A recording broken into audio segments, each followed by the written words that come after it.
بات کرنے والے ہیں ایک ایسی نیک لڑکی کے بارے میں جس کی شادی ایک چور کے ساتھ ہو گئی۔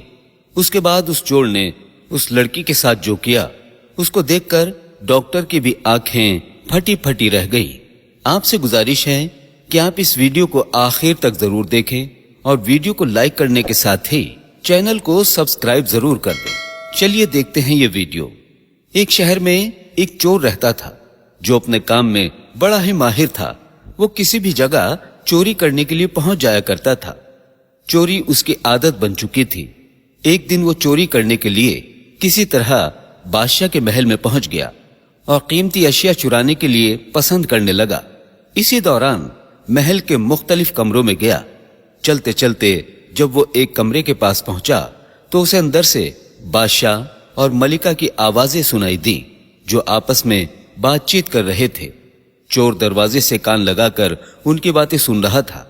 بادشاہ اپنی بیوی سے کہہ رہا تھا کہ ہماری ایک ہی بیٹی ہے اور میری خواہش ہے کہ میں اپنی بیٹی کی شادی کسی ایسے شخص سے کروں جو بہت ہی پرہیزگار، عبادت گزار اور نیک ہو، جو لوگوں کے کام آتا ہو، لوگوں کے دکھ درد میں شریک ہوتا ہو اور کسی کو تکلیف نہ پہنچاتا ہو۔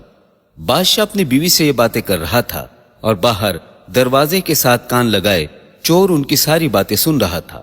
اسی دوران چور کے دماغ میں خیال آیا کہ کیوں نہ میں کوئی ایسا طریقہ اپناؤں کہ بادشاہ اپنی بیٹی کی شادی مجھ سے کر دے۔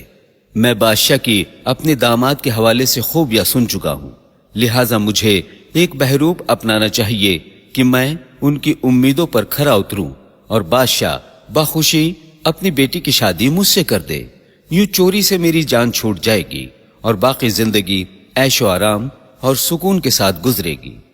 چور نے وہیں کھڑے کھڑے پلان بنا لیا کہ کیسے میں بادشاہ کو دھوکہ دوں گا تاکہ وہ اپنی بیٹی کی شادی مجھ سے کر دے، کیونکہ بادشاہ کی کوئی نرینہ اولاد نہیں تھی، لہذا بادشاہ کی موت کے بعد میں ہی اس ملک کا بادشاہ بن جاؤں گا اور اس کی ساری دولت کا مالک بھی میں اکیلا ہی بنوں گا۔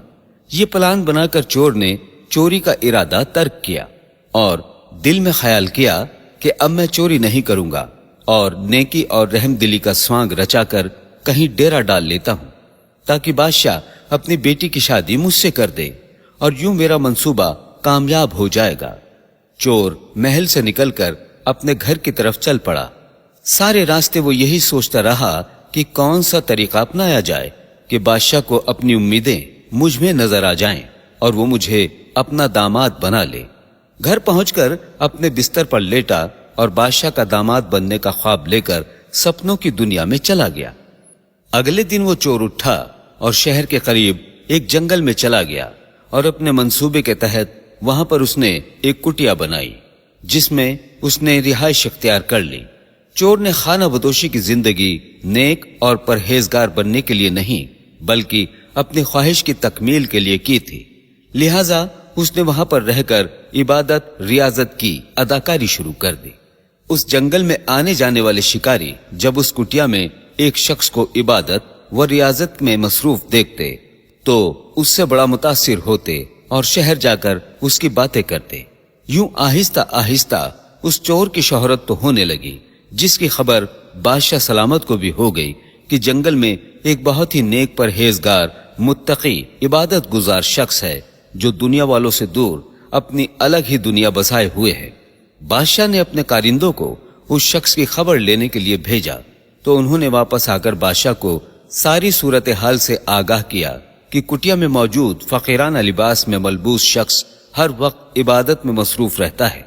بادشاہ نے اپنی بیوی سے اس شخص کے حوالے سے بات کی کہ شہر کے قریب جنگل میں ایک ایسا شخص موجود ہے جو میری امیدوں پر پورا اتر رہا ہے، کیونکہ وہ بہت ہی عبادت گزار، پرہیزگار اور نیک انسان ہے، اور ہمیں ایسے ہی کسی شخص کی تلاش تھی جسے میں اپنا داماد بنا سکوں۔ ملکہ نے کہا کہ اگر ایسا شخص مل گیا ہے تو آپ دیر نہ کریں، کہیں ایسا نہ ہو کہ وہ شخص ہم سے دور چلا جائے اور یہ سنہرا موقع ہمارے ہاتھوں سے نکل جائے۔ آپ اپنا پیغام فوراً اس شخص کے پاس پہنچا دیں۔ اگلے دن بادشاہ نے وزیر کو بلایا اور اسے اپنی خواہش کے حوالے سے بتایا کہ میں چاہتا ہوں کہ میری تک ضرور دیکھیں اور ویڈیو کو لائک کرنے کے ساتھ ہی چینل کو سبسکرائب ضرور کریں۔